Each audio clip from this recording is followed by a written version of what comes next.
aos paulistas, em especial os da minha terra natal e os brasileiros. Eu voto sim pelo impeachment. Com a ajuda de Deus, pela minha família, pelo povo brasileiro, pelos evangélicos da nação toda, pelos meninos do MBL, pelo Vem Pra Rua, dizendo que Olavo tem razão, senhor presidente, dizendo tchau para essa querida e tchau ao PT, Partido das Trevas, eu voto sim ao impeachment, senhor presidente. Pelo meu país, por Deus, por minha família, pelas famílias, pelas pessoas de bem, meu voto é sim, fora Dilma, fora Lula, fora o PT. Soirée du 17 avril 2016. Les Brésiliens ont tous les yeux rivés sur leurs écrans. Ils suivent le vote qui va sceller le sort de la présidente Dilma Rousseff et enclencher sa destitution. Au Parlement, c'est la curée. E agora eu vou repetir: Dilma, você é uma vergonha! Vergonha! Vergonha! Sim!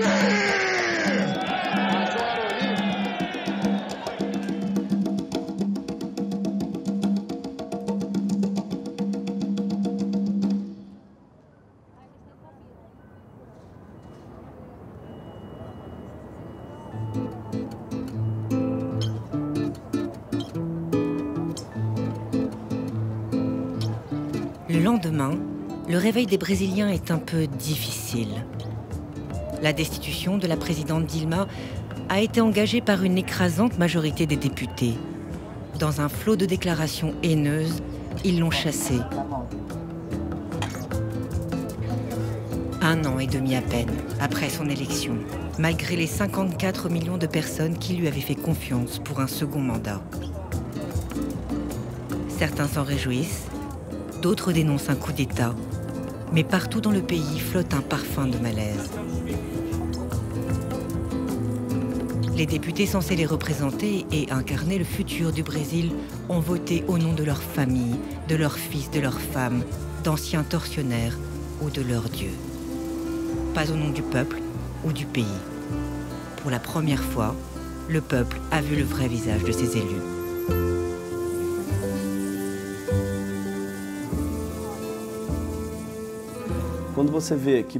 Quand vous voyez que pour être élu député au Brésil, vous avez besoin d'un minimum de 2 millions d'euros, parce que les campagnes sont très chères. Non seulement ils ont besoin d'énormément d'argent pour se faire élire, mais ils sont le visage de l'argent. Contrairement à la population brésilienne, l'argent brésilien est blanc, masculin, hétérosexuel, vieux. C'est ce visage qu'a l'argent. Ils ont le visage de cet argent brésilien. Dans un pays où 10% au maximum des gens se disent hommes d'affaires, le Congrès en a plus de 80%. C'est un congrès d'hommes d'affaires. Ils sont là pour représenter les entreprises.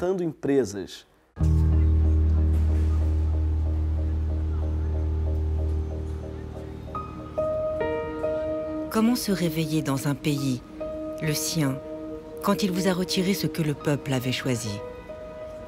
Pourquoi les rues sont-elles si vides? Et si l'on voulait crier, faire entendre sa voix, comment pourrait-on faire? Comment résister quand il n'y a ni chars ni militaires?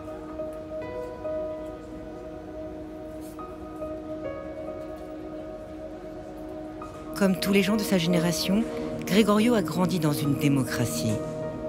Lui non plus ne sait pas très bien comment crier, mais il n'est pas un citoyen ordinaire. Humoriste et écrivain, ses vidéos grinçantes font parfois 20 millions de vues sur Internet. Et elles font rire tout le Brésil. On l'écoute.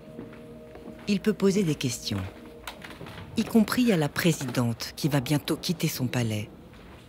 En 1964, quand elle avait son âge, elle avait su résister à un coup d'État avec tanks et tortionnaires. Bonjour, bonjour. Comment allez-vous? Bonjour. Je suis heureux de vous connaître. Enchanté. Le plaisir est le mien. Merci infiniment, vraiment. Que ferait-elle, elle, aujourd'hui? Ce coup d'État a ses propres caractéristiques. Il paraît être plus obscur, plus faux, plus vicieux, plus tortueux qu'un coup d'État militaire, qui, lui, est plus visible.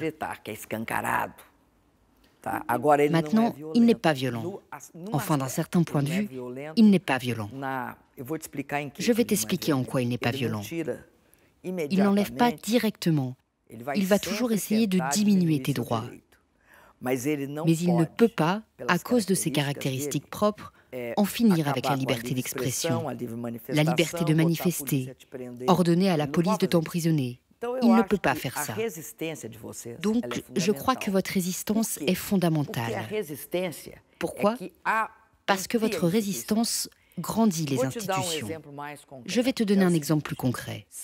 Supposons que la démocratie soit un arbre. Supposons.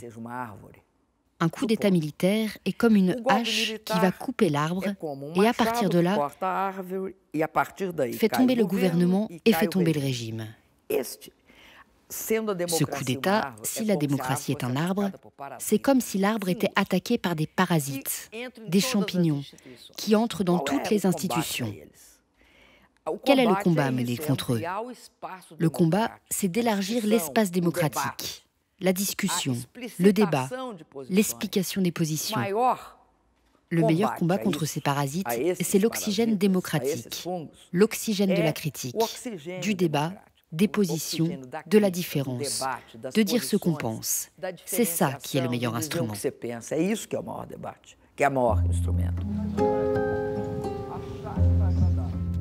C'est une jolie parabole, mais qui fait l'impasse sur une réalité qui gangrène le pays, la corruption révélée dans l'énorme scandale dit du lavage à taux.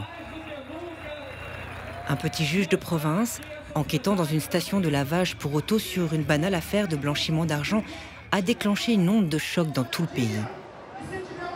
En tirant sur la pelote, le juge Moreau a en effet découvert une des plus grosses affaires de corruption au monde, liée au géant Petrobras.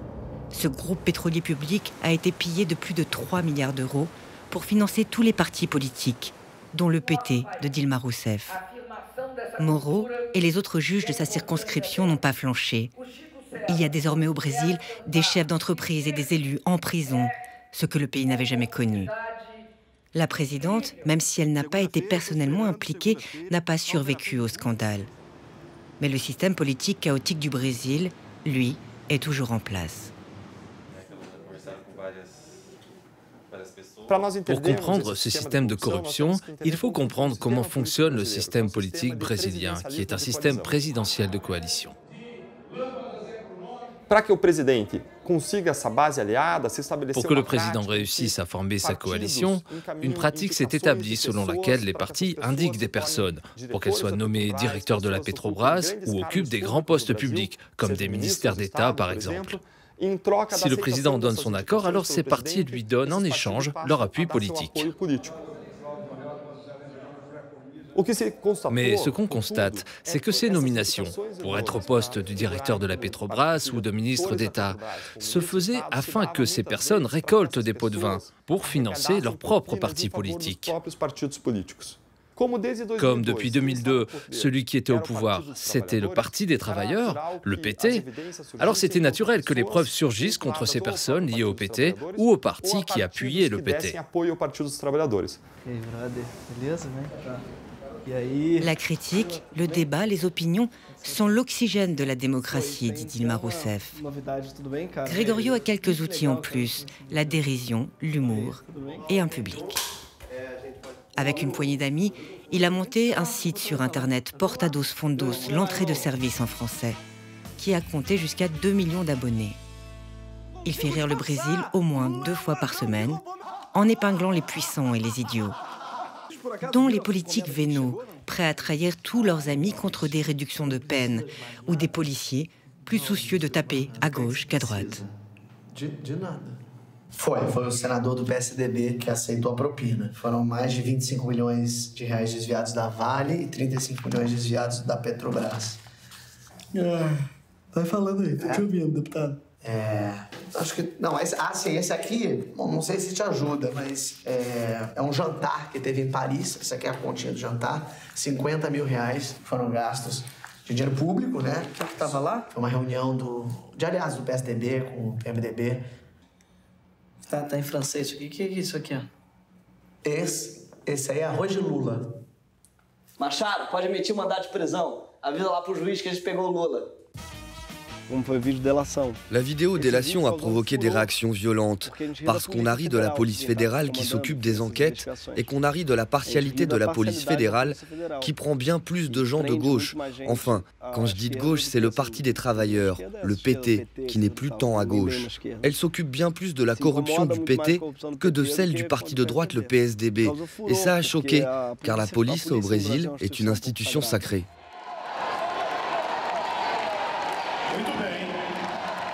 Ce qui est sacré pour la gauche, c'est Lula, l'ancien président. Depuis des mois, les juges le traquent. Et pour l'abattre, lui aussi, tous les coups sont permis. Parfois, à la limite de la loi, comme la mise sous écoute de ses avocats. Ou encore, cette interpellation à grand spectacle, un mois avant que l'impeachment de son héritière se mette en place. 200 policiers mobilisés, 44 mandats émis par des juges qui ont la certitude que cette mise en scène, parfaitement relayée par les grands médias, va définitivement abattre le héros des travailleurs. Peine perdue, il est libéré 3 heures après.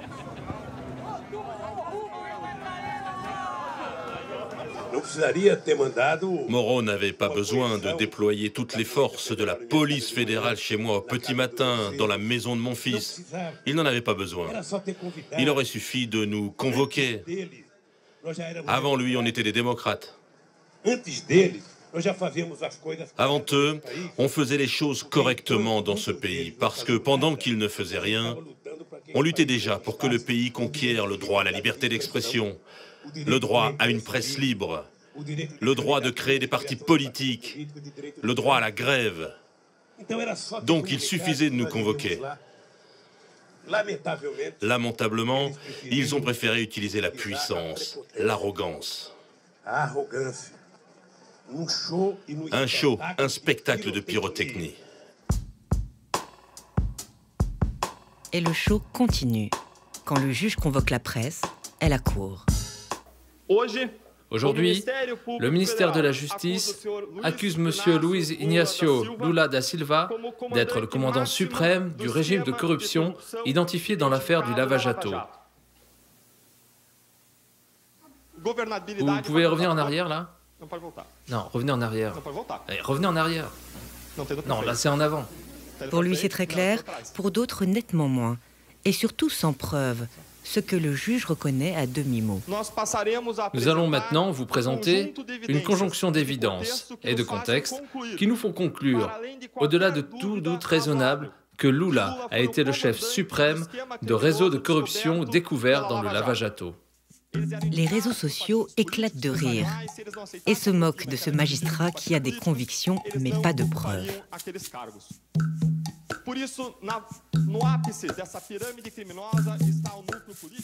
Pire, bon nombre d'avocats s'indignent d'une accusation qui s'appuie en plus sur des écoutes illégales.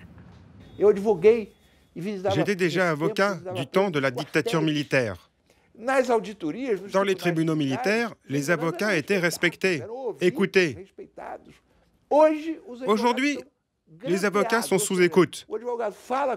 L'avocat parle avec son client, discute avec son client, la police enregistre et divulgue. Divulgue la conversation, elle donne ça à la presse. Ils divulguent les conversations des avocats avec leurs clients. C'est une violation des droits de la défense. Une violation insupportable. Exercée par de vrais fondamentalistes. On dirait des religieux, des fanatiques. Une chose horrible. Ce qui est sûr, c'est que les juges ont appris à s'appuyer sur l'opinion publique pour éviter que les enquêtes soient enterrées. Le grand tumulte né de l'impeachment de la présidente les a libérés face aux pressions de tous les pouvoirs qui faisaient autrefois leur quotidien. Leur relais vers l'opinion publique, c'est la presse, bien sûr. Une presse d'autant plus utile qu'elle refuse d'envisager que les juges puissent être partiaux, tant qu'ils s'en prennent au Parti des travailleurs. Le nouveau président Michel Temer pourrait bien être pris lui aussi dans les affaires du lavage à taux. Mais de cela, la presse, toute la presse, ne parle jamais. Le Brésil est très proche d'une dictature médiatique, une dictature orchestrée par une demi-douzaine de familles. On est très près de ça. Moi, j'ai un long passé de journaliste. Mais je n'ai jamais rien vu de pareil à ce qui se passe maintenant. Jornal Nacional. Une presse hyper concentrée aux mains de 6 grandes familles, avec notamment un groupe super puissant, Globo, qui contrôle la télévision, les radios et les journaux, consommés par une majorité des Brésiliens. La Globo a clairement une position qui est de faire tomber la présidente via l'impeachment, de mettre Lula derrière les barreaux, en tout cas de faire en sorte qu'il ne soit pas dans les conditions de se présenter en 2018. Par exemple, quand Lula a été pris et conduit de force à la police fédérale, la Globo a fait une édition spéciale, bien plus importante que d'habitude en termes de temps. Elle a fait une édition longue. Quand le juge Moro a fait fuiter les écoutes de Dilma et Lula, et les autres écoutes de Lula, elle a fait aussi une édition spéciale. Par contre, quand une liste de politiques a fuité, qui recevait des pots de vin d'une entreprise de BTP, Odebrecht, la Globo a dit qu'elle ne donnerait pas les noms, car elle n'avait pas le temps dans son journal.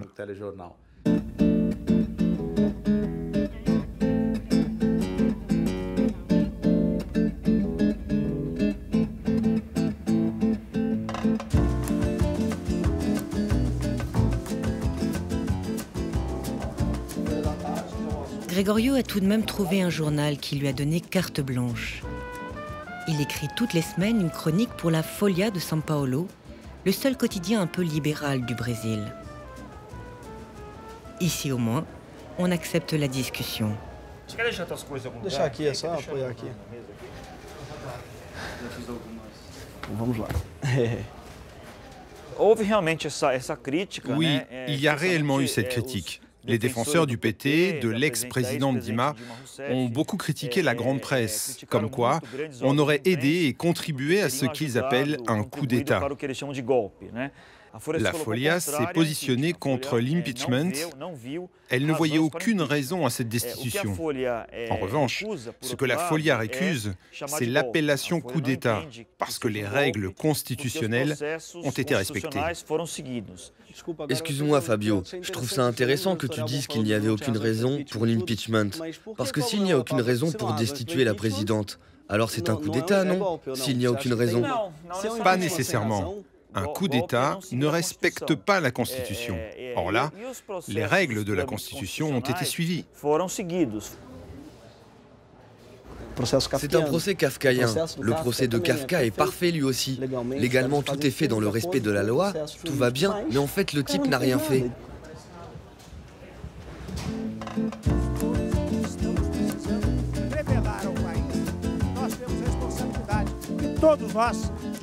La presse a trouvé la procédure parfaitement fondée. Et elle a salué le nouveau président qui en est sorti, Michel Temer, un homme qui a allègrement trahi Dilma, dont il était le vice-président. Aujourd'hui, il peut aimablement recevoir au palais présidentiel tous ses amis parlementaires, ceux-là même qui bavaient de haine quand il s'est agi de voter l'impeachment. Estomaqués, les Brésiliens se sont tus. Mais ils ruminent. Les murs affichent l'esprit du peuple. Fora Temer, dégage Temer. La cote de popularité du nouveau président est aujourd'hui proche de 0. Elle deviendra peut-être négative s'il se fait lui aussi épingler dans des affaires de corruption comme les 2 tiers des députés.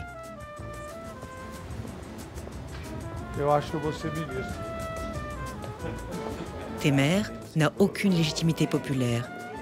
Il est simplement la vitrine d'une majorité parlementaire disparate, mais farouchement arc-boutée sur ses intérêts. Comme les députés du Front rural, qui n'ont aucune honte à afficher leur puissance.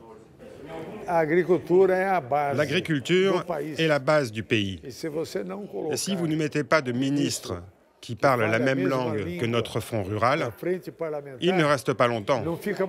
Ni le ministre, ni le président.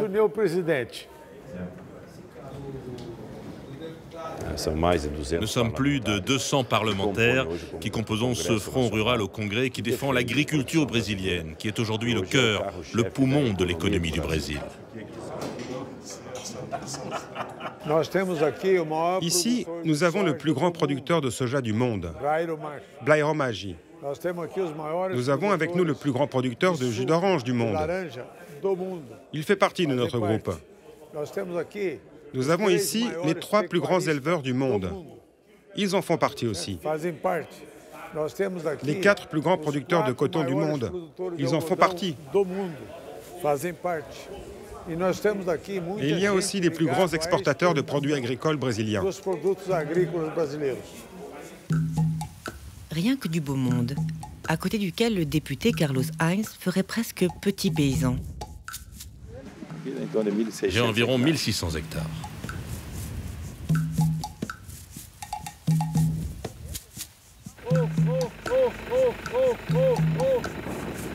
Vous avez vu, quand on les appelle, ils viennent.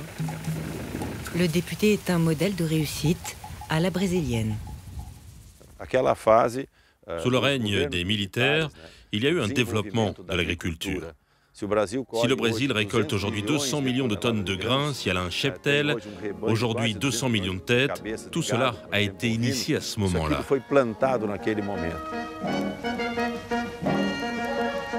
Il a bien aimé quand les militaires ont aidé au partage des terres entre agriculteurs méritants comme lui. Mais quand le PT a pris le pouvoir, qu'il a commencé à partager les terres avec les sans-terre et les Indiens, il est devenu nettement plus méchant. Le bon député s'est rendu compte qu'il n'aimait pas toutes les formes de partage. Ma colère envers eux, ce contre quoi on lutte depuis longtemps, c'est qu'ils prennent la terre et ils ne produisent pas. Une grande partie de ces familles n'ont pas de maison où habiter, pas d'eau, pas d'électricité, pas d'assistance technique et peu produisent. Et ils veulent toujours plus de terre. Plus de terre, c'est une erreur. Vous savez combien il y a de terre pour les Indiens au Brésil? 113 millions d'hectares déjà pour les Indiens. Et aujourd'hui, ils veulent encore 40, 50 millions d'hectares. Ils veulent voler les terres des producteurs.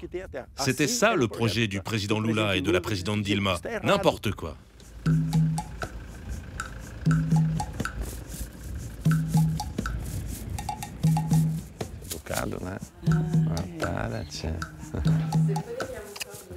Ah, ça, c'est notre trésor.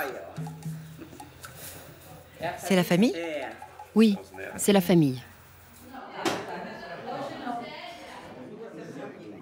Le député Carlos Heinz tient table ouverte tous les dimanches avec les siens et les grands propriétaires des alentours. Il a obtenu en 2014 le prix du raciste de l'année, attribué par l'ONG anglaise Survival pour cette prise de parole. Il y a un homme à la présidence, un ministre de la présidente Dilma qui s'appelle Gilberto Carvalho, qui aligne dans son cabinet des Indiens, des Noirs, des sans-terre, des gays, des lesbiennes. La famille n'existe pas dans le cabinet de ce monsieur. Ça, c'est le gouvernement de la présidente Dilma. N'espérez pas que ces gens vont résoudre nos problèmes.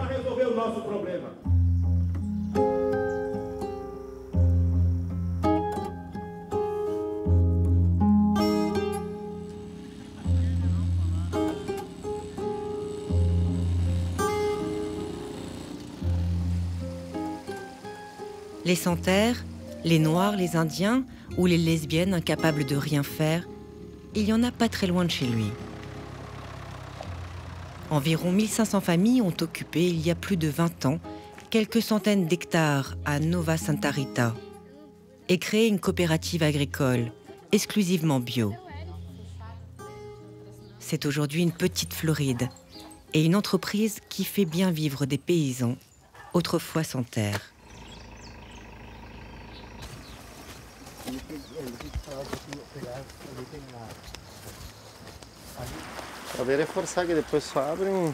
Quand on lutte pour la terre, on est considéré comme des marginaux, des voleurs, un peu de tout ça. Si on n'avait pas lutté pour la terre, je serais peut-être resté dans la région, mais j'aurais cherché un emploi ailleurs, ou en ville. Ce qu'on sait, c'est qu'il y a beaucoup de gens qui ont perdu leur boulot à cause de la mécanisation et qu'il y a un fort usage de pesticides, d'agrotoxiques, parce que le Brésil est un des plus grands consommateurs de pesticides dans l'agriculture. Et ça, on n'en veut pas.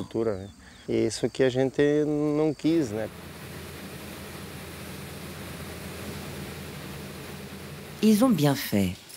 Au Brésil aussi, la consommation de produits bio progresse. Et l'État soutenait cette tendance en achetant régulièrement la viande et le riz de la coopérative. Mais aujourd'hui, plus rien n'est sûr.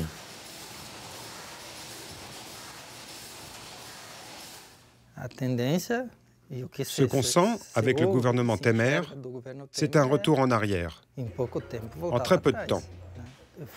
Je suis allé à la Banque du Brésil la semaine dernière. Il y avait un crédit qu'on recevait de la Pronaf pour l'agro-industrie. Le gérant m'a dit non, ça maintenant, c'est pour ceux qui ont un chiffre d'affaires au-dessus de 10 millions d'euros. Avant, c'était pour nous aussi. Maintenant, ils l'ont coupé. C'est juste pour les gros.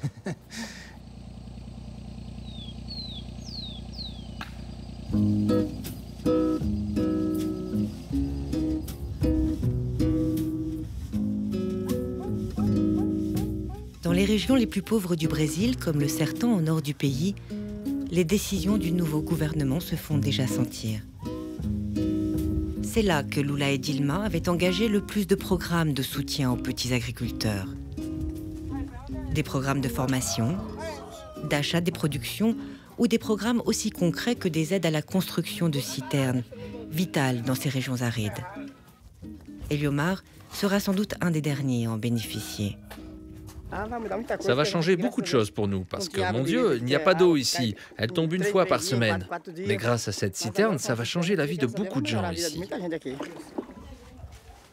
Après lui, Olavo le maçon n'aura plus de travail. L'austérité et la crise menaçaient déjà ses activités, mais il sait désormais que le pire est à venir. Les coordinateurs du programme des citernes, ils nous ont réunis et ils nous ont dit « Ceux qui peuvent trouver un autre boulot, allez-y. Vous pouvez y aller car ils vont le supprimer définitivement. En plus d'enlever des emplois, ça va générer plus de sécheresse. On ne peut pas supprimer un programme social qui amène l'eau. C'est une question de vie, justement, c'est une question de vie. Pour les hommes comme pour les animaux. »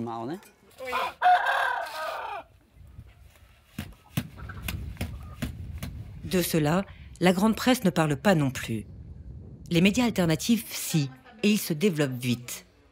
Gregorio, évidemment, les soutient, rencontre aujourd'hui à l'agence Publica à Rio, un site créé par 2 femmes qui multiplient enquêtes décapantes et débats ouverts.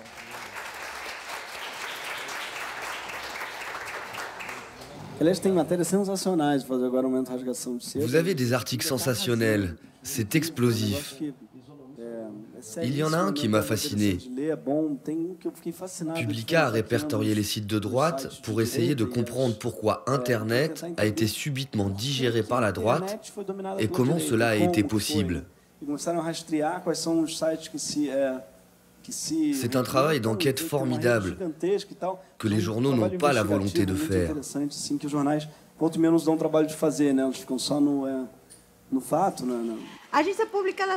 L'agence Publica a surgi dans un moment très intéressant. J'étais partenaire de Wikileaks dans la fuite des documents des ambassades américaines. Des grandes fuites. Quand Julian Assange a été emprisonné. Ici, ces documents ont été sous-exploités. Et ça, pour moi, ça a été un grand choc. Publica s'est mis au travail et a raflé tous les prix de journalisme d'Amérique latine en 2016. La relève journalistique est là. Le nouveau pouvoir ne pourra pas continuer très longtemps à dissimuler ses coupes sombres sous un discours lénifiant. Vous ne pouvez pas dépenser plus que vous ne possédez. C'est la même chose pour votre maison. Si un mois, vous dépensez plus que vous n'avez gagné, le mois suivant, vous devrez faire une économie pour équilibrer les comptes de votre maison. C'est pourquoi il est impératif de voter un plafond des dépenses publiques. C'est une question de respect pour le gouvernement. Je pense qu'en peu de mois, Temer a déjà détruit beaucoup de choses. J'ai très peur que rien ne reste, que le Brésil devienne une terre rasée.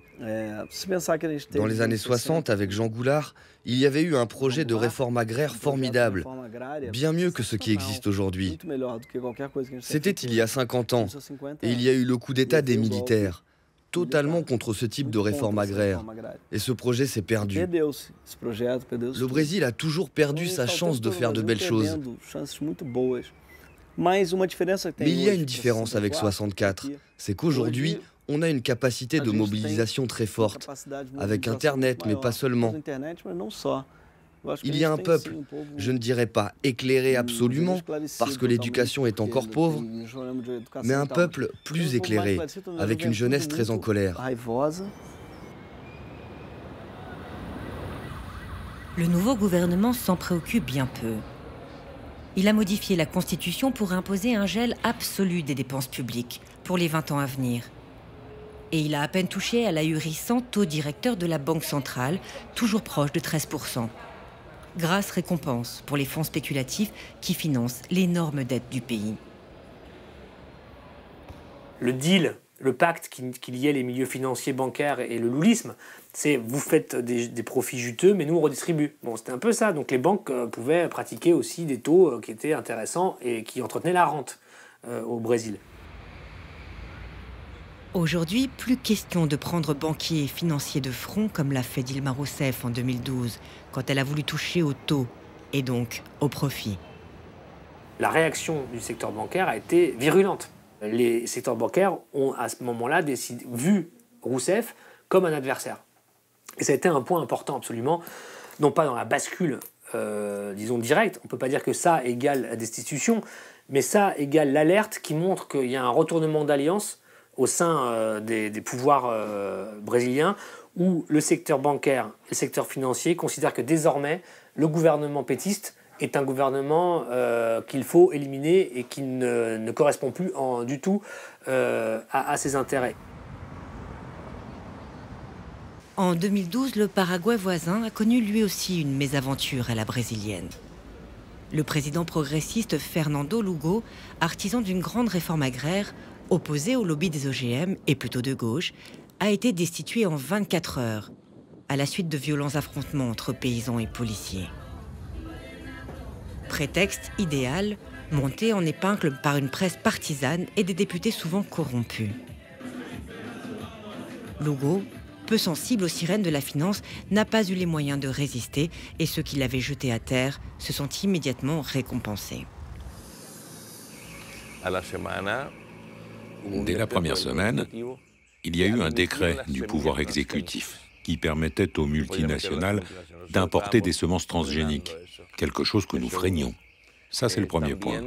Et puis, ils ont déclaré d'intérêt national les investissements de Rio Tinto Alcan, une grande multinationale qui mobilise plus ou moins un quart de notre production électrique du barrage d'Itaipú pour son projet industriel.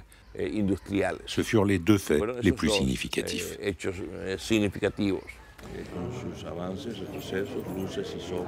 À l'époque, le monde entier avait protesté contre ce coup d'État. Celui dont s'est plaint Dilma Rousseff n'a pas ému grand monde. Il faut dire que les dirigeants de gauche en Amérique latine sont une espèce en voie de disparition, condamnés à errer de congrès en conférence, bien loin des affaires. Pourquoi m'ont-ils destitué? Quel a été mon péché? Qu'est-ce que j'ai mal fait? Bien sûr, j'ai fait des choses mauvaises, j'en ai fait plein. Mais ce que m'ont dit les gens, c'est que je n'ai pas été destitué pour les choses que j'avais mal faites, mais pour les choses que j'avais bien faites. On perçoit que l'Amérique latine passe par une espèce de retour en arrière de la démocratie institutionnelle. Un retour en arrière qui s'exprime par des coups d'État parlementaires dans certains cas. Le dernier en date a été celui qui a été commis contre la présidente brésilienne, Dilma Rousseff. Brésil, Paraguay, moins de sang qu'au siècle dernier, mais le résultat est le même. Quand un pouvoir légitime dérange, on peut le jeter à terre. Ce retour en arrière se traduit aussi par une nouvelle donne diplomatique. Lula et son héritière avaient choisi de prendre leur distance avec les États-Unis et l'Europe, notamment pour développer des relations avec les pays émergents, les BRICS. Dossier qui ne passionne manifestement pas José Serra, le nouveau ministre des Affaires étrangères. Les BRICS, ce sont un ensemble de grands pays. Argentine, Brésil, Inde, Chine, Afrique du Sud. Afrique du Sud et Russie. B de Brésil, R de Russie, I de l'Inde, C de Chine et S de Afrique du Sud. Afrique du Sud. C'est édifiant. La politique du Brésil en Amérique du Sud ne sera plus une politique proactive visant à y obtenir une sorte d'hégémonie consensuelle, comme c'était le projet de Lula, avec un Brésil qui serait un peu l'Allemagne finalement de la région. C'est plus ça le projet. Le projet, ça va être, encore une fois, plutôt de rétablir la place du Brésil dans les marchés internationaux et dans la roue des États-Unis et de l'Europe. Aujourd'hui, avec Temer, c'est la normalisation et le réalignement.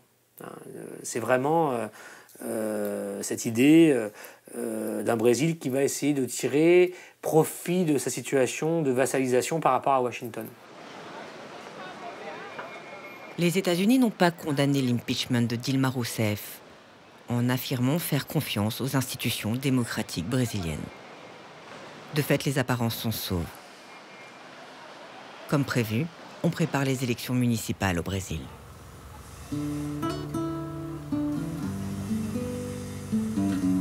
On reprend quelques tics d'antan avec drapeaux et autocollants. Mais la confiance n'est plus là. Tous les partis traditionnels sont entachés par la corruption. Pas un jour sans un élu interpellé, jugé ou épinglé. Pas un jour sans manifestation contre le nouveau gouvernement. Espérer en qui? À qui donner sa voix? Et pour porter quel projet? À Rio, dans les rues, les militants les plus toniques sont ceux du PSOL, un petit parti à gauche du PT. Marcelo Freixo, un de ses dirigeants, se bat depuis des années contre la corruption et la violence. Il est candidat à la mairie de Rio, tenu par le parti qui a précipité la chute de la présidente.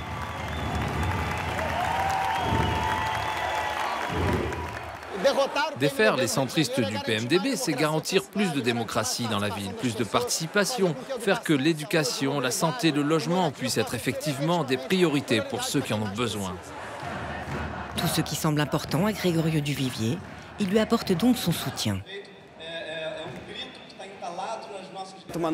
Il représente une nouvelle gauche, à rebours de la réelle politique du PT, qui fait seulement une politique à travers des alliances. C'est un petit parti, le PSOL, avec peu de temps de télévision, peu d'argent, et je crois que c'est ce qui le rend beau. C'est un candidat du rêve, peut-être pas de l'utopie, mais de la croyance en l'utopie, car l'utopie peut se réaliser.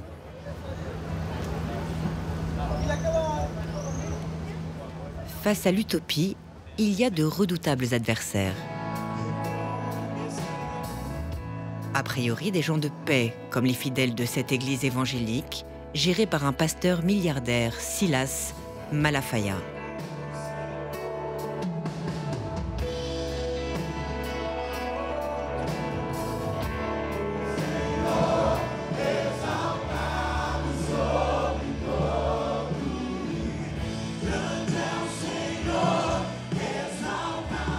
C'est un des plus fervents soutiens d'un autre pasteur, Marcelo Crivella, qui lui est candidat au poste de maire.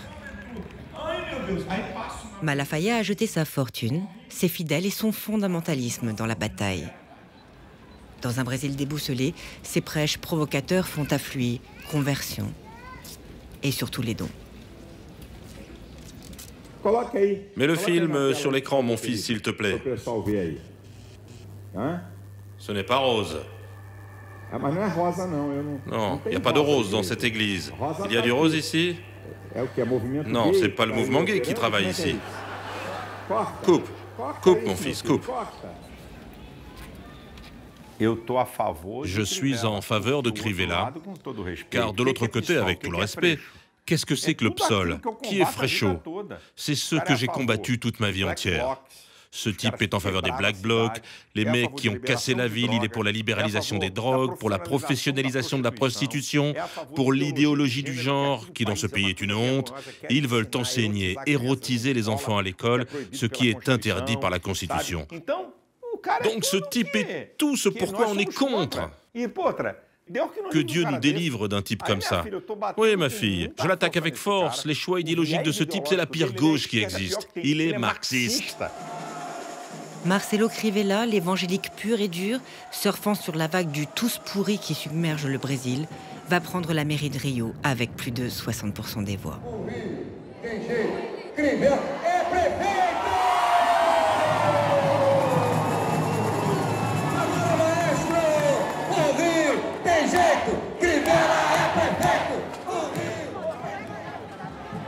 Pour la gauche et surtout le Parti des travailleurs, c'est la débâcle.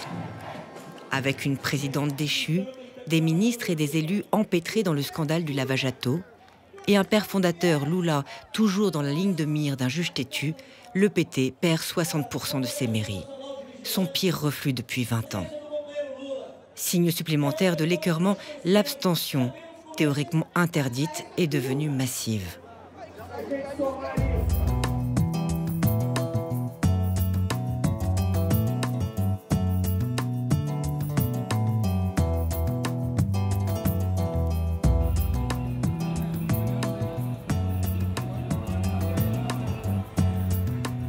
Et ce n'est pas l'économie qui va remettre les Brésiliens de bonne humeur.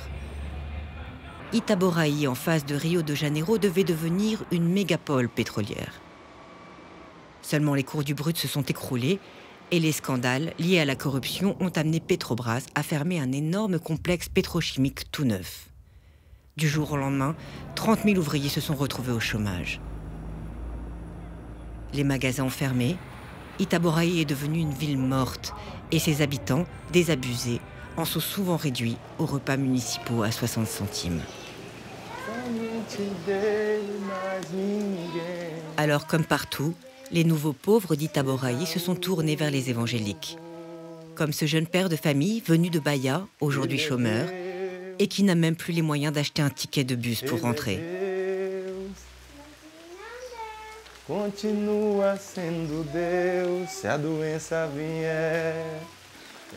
Il faut que tu aies la foi, hein. Comme ça les choses pourront changer. Avant, je votais PT parce que je pensais de cette manière. PT égale Parti des travailleurs, donc en faveur des travailleurs. Mais est arrivée l'époque où je crois que le PT s'est perdu. Je pense qu'il s'est perdu dans ses convictions. Maintenant, mon vote, ça dépend du candidat qui se présente. Je regarde d'abord le candidat pour voter, indépendamment du parti.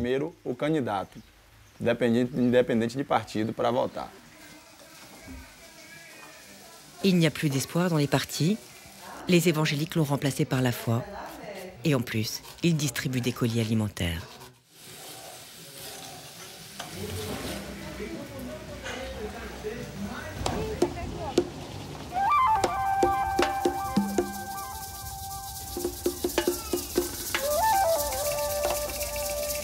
Calçada pra favela, avenida pra carro, céu pra avião e pro morro descaso. Cientista social, Casas Bahia, tragédia. Gosta de favela. Le meilleur combat contre les parasites dans l'arbre de la démocratie, a dit la présidente déchue à Gregorio, c'est l'oxygène du débat et de la différence. Il y a des voix au Brésil aujourd'hui qui sont en résonance avec ces mots-là. Des voix qui s'élèvent pour renouer avec les droits du peuple, pour qu'ils se réapproprient la chose publique, en imposant le droit au logement, par exemple. À 59 ans, Jeannette s'est installée dans ce camp Nova Palestina, en périphérie de São Paulo. Ici, c'est ma cuisine. Là, ce sont mes plaques. Là, ce sont mes toilettes, les toilettes que j'ai improvisées. Mais c'est ce que j'ai. Et ici, c'est ma chambre avec mon lit. Je laisse le plastique pour qu'il ne prenne pas la poussière. Jeannette est domestique. Elle fait plus de 3 heures de bus le matin pour aller travailler et pareil le soir. comme elle ne travaille plus à plein temps, elle ne pouvait plus payer son loyer. La dame chez qui je fais des petits travaux m'a dit que des gens avaient occupé ce terrain ici. Alors j'ai couru et je suis venue. J'ai pris juste un sac et un couteau. Ça, j'ai eu peur, ma fille. Très peur. Mais l'absence de choix m'a enlevé la peur. Elle est un peu triste que les temps soient aussi durs pour Lula, son héros. Lula a retiré beaucoup de pères et mères de famille de la misère. Et aujourd'hui, voyez comment il est récompensé. Ce PSDB, ces hommes de droite, c'est un parti de riches. Ils n'aiment pas les pauvres. Les pauvres, pour eux, c'est pour laver par terre, quand ils ne s'en servent pas comme tapis pour marcher dessus. Jeannette a trouvé un autre soutien dans sa petite vie. Le mouvement des travailleurs sans toit. Il est animé depuis 15 ans par Guilherme Boulos. Un homme qui a su imposer un rapport de force aux pouvoirs locaux pour que les plans de logements sociaux ne soient ni détournés, ni dénaturés. Ici, à João Candido, il y a 3 ans, c'était une zone occupée, comme celle de Jeannette. L'État a fini par construire des logements sociaux et grâce au mouvement, les habitants ont imposé leurs normes et les promoteurs ont dû obtempérer. Tu vois, Gregorio, 2 ans après la remise des clés, c'est toujours en très bon état. Il n'y a aucun cas de vandalisme. Pourquoi? Parce que c'est pas comme si on avait tiré les gens d'un endroit pour les jeter ici comme des moins que rien. Ici, le peuple a lutté pour ça. Ça a pris 10 ans pour avoir ça. Aujourd'hui, ils font du zèle, ils sont super organisés. Ils ne vendent pas, ils s'organisent et ils participent aux assemblées tous les mois.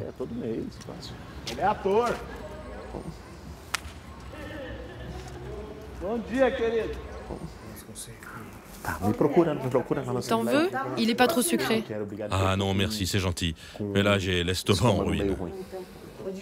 Le jour où ils nous ont remis les clés, je n'ai pas réussi à entrer. J'ai pris les clés et je suis partie. Je n'arrivais pas à entrer, je tremblais. L'émotion est si grande. Vous n'imaginez pas quand vous recevez un truc si grand. Cela valait vraiment la peine de se battre. De prendre la pluie, le soleil. On arrivait trempés, mais c'était bien. Le programme Ma Maison, Ma Vie a vu le jour en 2009, peu de temps après la crise de 2008 aux États-Unis. À cette époque, il y avait le risque que plusieurs entreprises du bâtiment fassent faillite. Donc le programme Ma Maison, Ma Vie a été conçu en premier lieu pour donner de l'argent aux constructeurs. Le but premier n'était pas de faire des logements sociaux, ça c'est de la fiction. Aujourd'hui, 98% des budgets du programme sont destinés aux entreprises, selon les modalités des constructeurs. Et ils font des appartements dans les zones toujours plus éloignées et de très mauvaise qualité. Il n'y a que 2% du programme Ma Maison, Ma Vie qui est organisé par les mouvements sociaux. Seulement 2%? Seulement 2%, et ce sont les plus grands et les meilleurs appartements. Stratège du désespoir, Guilherme Boulos est redouté des puissants. Et son désintéressement fait l'admiration de tous ceux qui veulent que les choses changent. Il y a 28 occupations du mouvement des travailleurs sans toit à São Paulo. De 2008 à l'année dernière, les prix de l'immobilier à São Paulo ont augmenté en moyenne de 215%.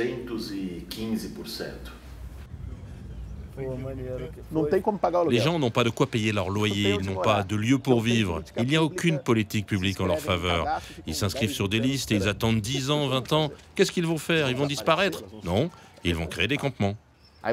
Vous avez maintenant un nouveau maire à São Paulo. Quand il a été élu, il a dit « Je vais envoyer un message au mouvement des sans-toit. Dans ma gestion, il n'y aura plus d'occupation illégale. C'est terminé. » Comme si on avait besoin de l'autorisation du maire pour occuper. Dans ma gestion, il n'y aura plus de campement. Crise du logement, chômage. Je voudrais bien voir s'il va plus y avoir d'occupation. Bien sûr, il va y en avoir. Il y en aura plein des occupations. Et nous, on va en faire plein d'autres. C'est ridicule. Le scénario est explosif.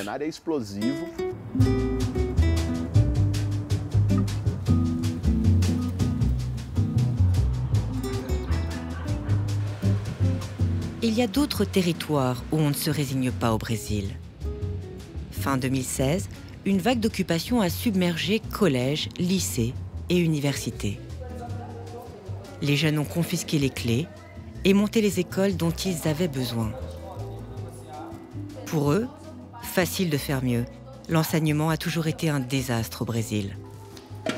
Et les enfants des rares bonnes écoles comme celle-ci à Rio se sont eux aussi joints au mouvement. Ce n'est pas un hasard qu'elle soit occupée, car ça a à voir avec la qualité de l'enseignement. Les élèves se sont révoltés contre tout ce qui se passe au Brésil. Le gel des dépenses publiques, qui va réduire les budgets de l'éducation, le gouvernement illégitime de Temer, les expropriations. Ce sont plein de choses qui font que les élèves occupent plusieurs écoles.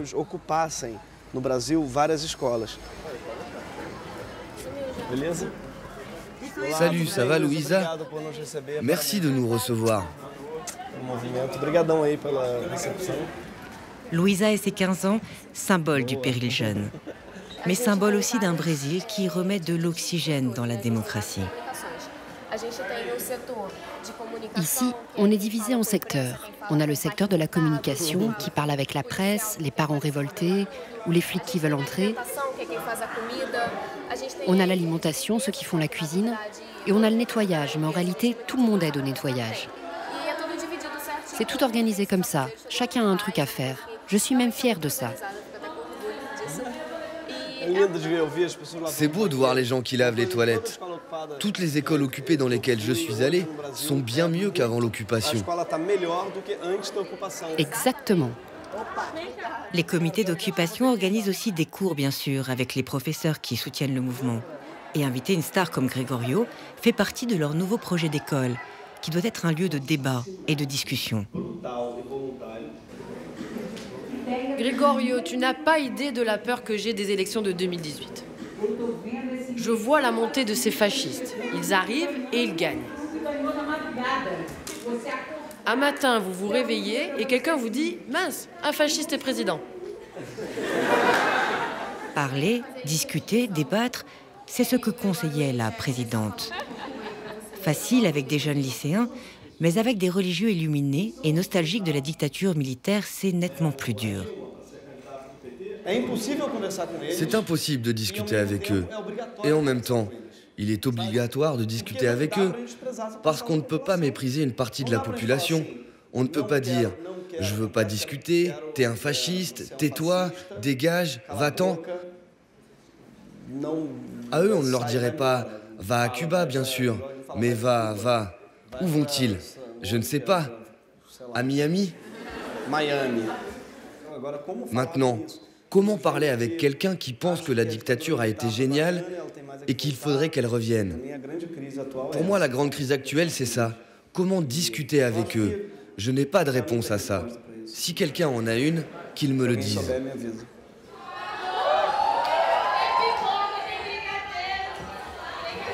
Jolie journée pour ces lycéens.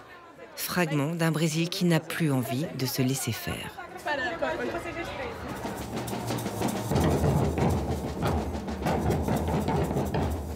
Ce Brésil, qui ne veut plus se laisser faire, occupe aussi la rue.